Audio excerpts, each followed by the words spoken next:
जय हिंद प्यारे बच्चों, मैं डॉक्टर उमा पांडे स्वागत करती हूँ आपका इंस्टा संस्कृत में।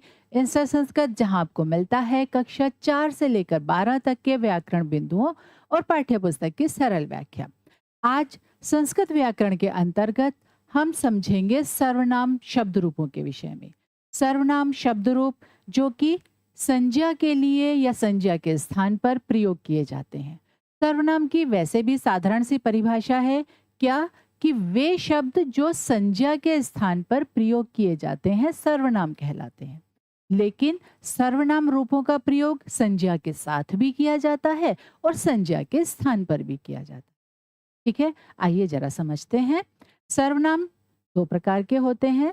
कौन कौन से? पुरुषवाचक सर्वनाम और प्रश्नवाचक सर्वनाम। ठीक है, पुरुषवाचक सर्वनाम तीन प्रकार के होते हैं। कौन से? प्रथम पुरुषवाचक, जैसे तत्, एतत्, है ना। और मध्यम पुरुष,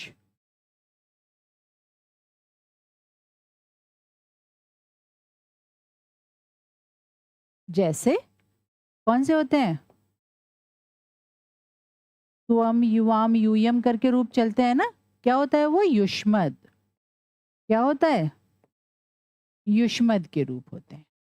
ठीक है, और उसके बाद आता है उत्तम पुरुषवाचक।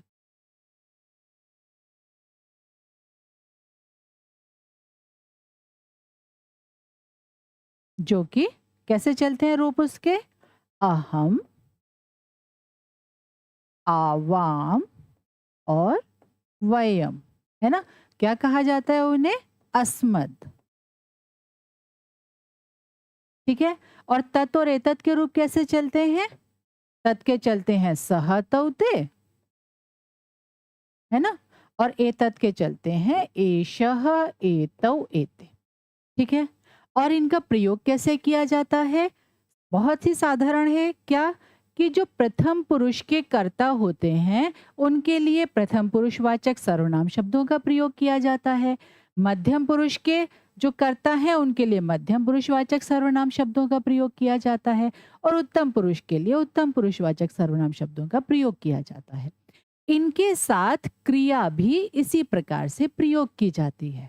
मतलब उत्तम पुरुषवाचक जो सर्वनाम शब्द हैं इनके लिए उत्तम पुरुष की क्रिया का प्रयोग, मध्यम पुरुषवाचक सर्वनाम शब्दों के लिए मध्यम पुरुष की क्रिया का प्रयोग और प्रथम पुरुषवाचक सर्वनाम शब्दों के लिए प्रथम पुरुष की क्रिया का प्रयोग किया जाता है।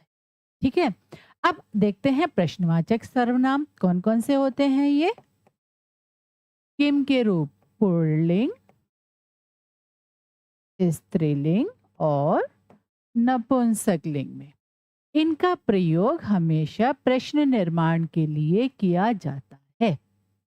ठीक है, आज हम विशेष रूप से जो पढ़ने वाले हैं, आज सबसे पहले हम पढ़ेंगे तत् और एतत् के रूप के विषय में।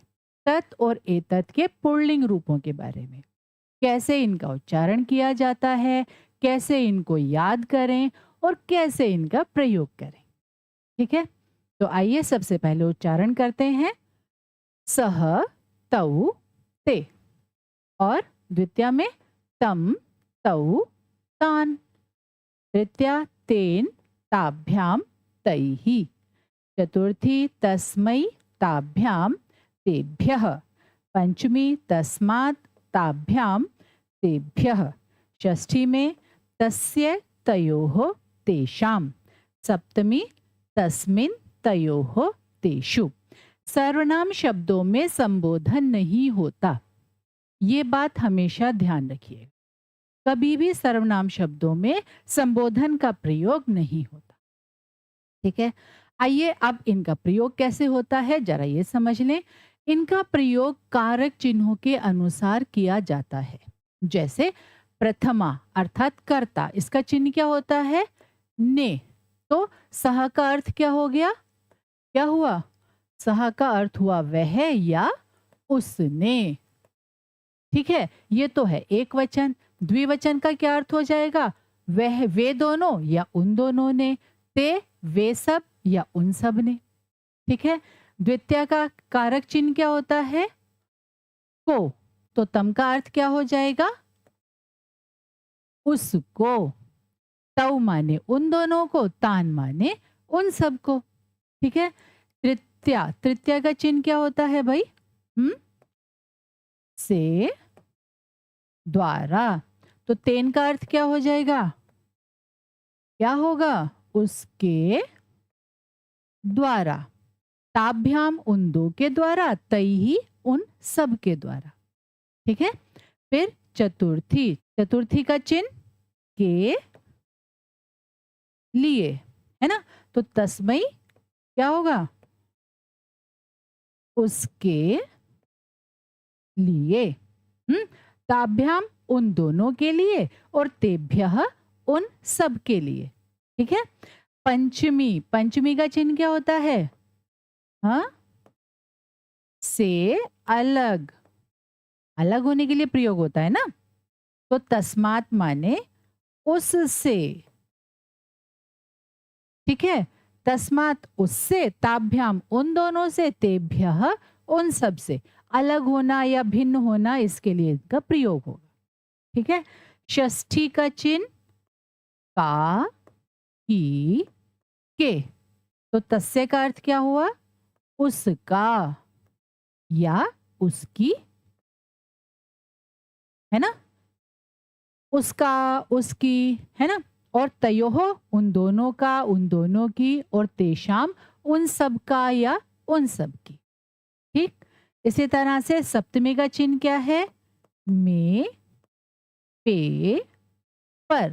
तो तस्मिन का अर्थ क्या हुआ? उसमें या उस पर।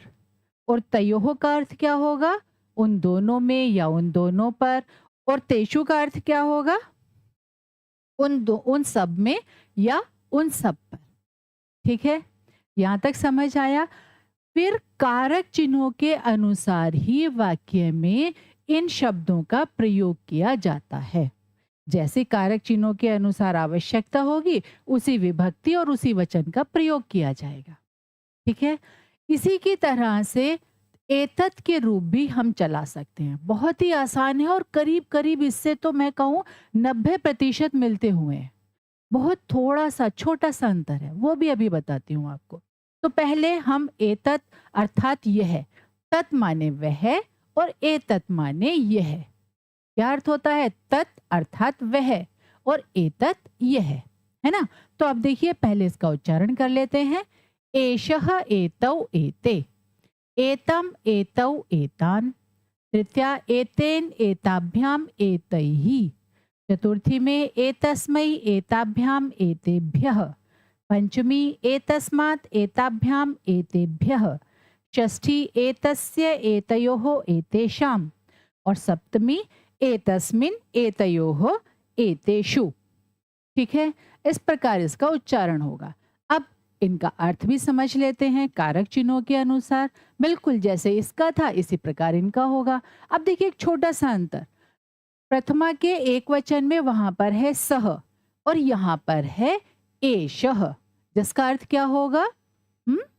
इसने, इसने या फिर यह।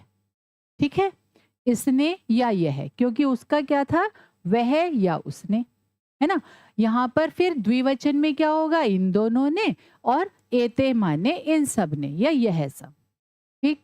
इसी तरह द्वितीया में क्या होगा? एतम मतलब इसको, और एतौ माने इन दोनों को, एतान माने इन सब को। तृतीया एतेन क्या होगा? हाँ, इसके द्वारा। तेन माने उसके द्वारा, एतेन माने इसके द्वारा। एताभ्याम इन दोनों के द्वारा, एतैहि इन सब के द्वारा। चतुर्थी एतस्मै मतलब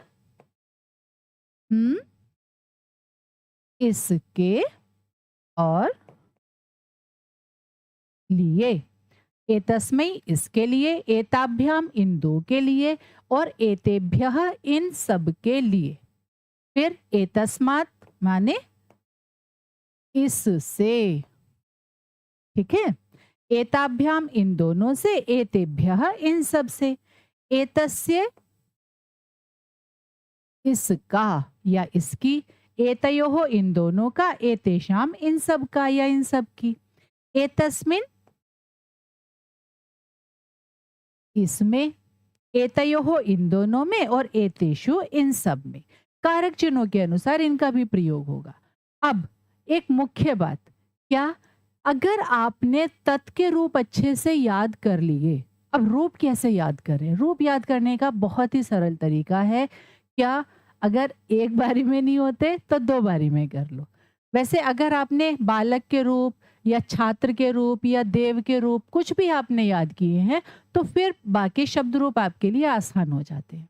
शुरू शुरू में कठिनाई हो सकती है शब्द रूपों को समझने में, लेकिन एक दो रूप यदि आपने याद कर लिए फिर मुश्किल नहीं होगी।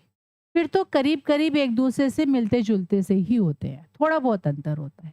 जैसे अगर हम यहाँ पे देखें तो प्रथमा के एक वचन में और यहाँ एतत् के भी प्रथमा एक वचन में, इन दोनों में तो अंतर है। वहां पर है सह, यहाँ पर है एषः।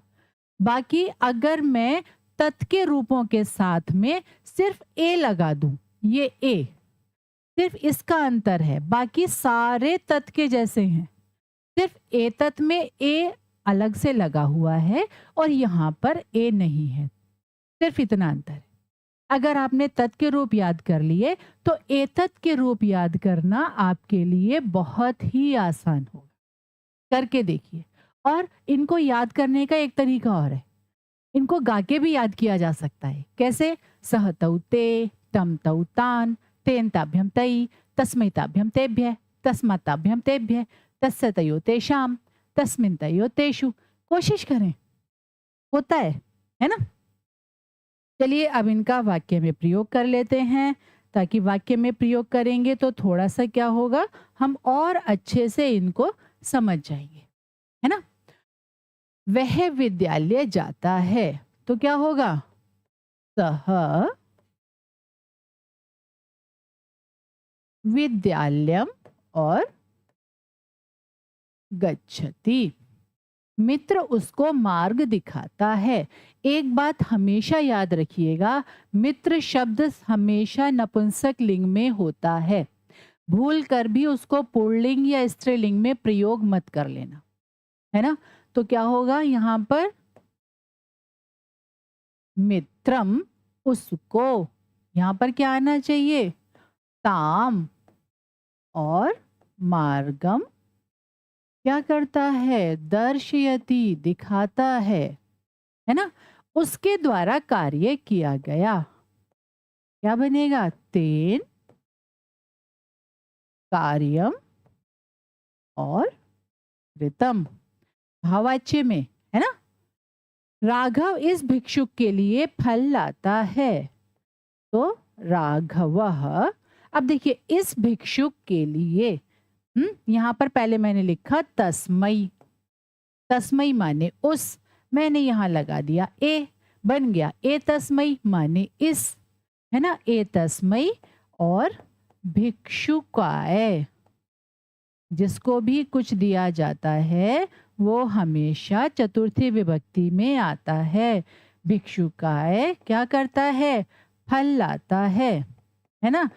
तो फलम, और लाने के लिए क्या होगा? आनयति। क्यों? क्योंकि नी धातु ले जाने के लिए प्रयोग की जाती है, और जब उसमें आ उपसर्ग हम लगा देते हैं तो उसका रूप बन जाता है आनयति। ठीक है? यह बालक उस ग्राम से आता है, तो यह बालक एषः और बालकः, उस ग्राम से क्या होगा? देखिए अगर मैंने यहां पर लिख दिया तस्मात, ठीक है, तस्मात उस, और फिर क्या होगा? ग्रामात और आगच्छति। ठीक, एषः बालकः तस्मात् ग्रामात् आगच्छति, ये बन गया इसका वाक्य। ठीक है? यह उसका घर है, तो क्या होगा? एतत् और तस्य गृहम अस्ति। ठीक है, इस जंगल में शेर रहता है। अस्मिन् वने सिंहः और वसति। अस्मिन् वने सिंहः वसति। ठीक है, समझ आया? अब देखिए यहाँ हमने क्या किया है, वाक्यों में तत् और एतत् के शब्द रूपों का प्रयोग किया है। जैसे सह, ताम, तेन, एतस्मै, एषः, तस्मात्, तस्य, अस्मिन्, करीब करीब हर विभक्ति का हमने यहाँ प्रयोग किया है, ताकि आप लोगों को रूप के साथ साथ इनका प्रयोग भी समझ में आ जाए। ठीक है, आइए एक बार फिर से पुनरावृत्ति कर लेते हैं। आज हमने क्या पढ़ा? आज हमने पढ़ा सर्वनाम शब्द रूपों के बारे में, जो कि 2 प्रकार के होते हैं, पुरुषवाचक और प्रश्नवाचक। पुरुषवाचक सर्वनाम 3 प्रकार के, प्रथम पुरुषवाचक, मध्यम पुरुषवाचक और उत्तम पुरुषवाचक, जिनका प्रयोग कर्ता के अनुसार उनके साथ क्रिया में भी किया जाता है। मतलब प्रथम पुरुष के सर्वनाम के साथ प्रथम पुरुष की क्रिया, मध्यम पुरुष के सर्वनाम के साथ मध्यम पुरुष की क्रिया और उत्तम पुरुषवाचक सर्वनाम शब्दों के साथ उत्तम पुरुष की क्रिया का प्रयोग किया जाता है। उसके बाद जो हमारा प्रश्नवाचक सर्वनाम किम के रूप हैं, उनका प्रयोग पुल्लिंग, स्त्रीलिंग और नपुंसकलिंग में किया जाता है प्रश्न निर्माण के लिए। ठीक है, फिर हमने तत् माने वह, एतत् माने यह, इनके शब्द रूपों को ध्यान से समझा, उनका उच्चारण, उनको याद करने का तरीका और उनका प्रयोग, और सबसे बड़ी बात अंत में हमने वाक्य में उनका अभ्यास भी किया। ठीक है, आशा है आज की वीडियो आपको समझ में आई होगी। इसी तरह की सरल वीडियो के लिए जुड़े रहिए इंस्टा संस्कृत से। जय हिंद।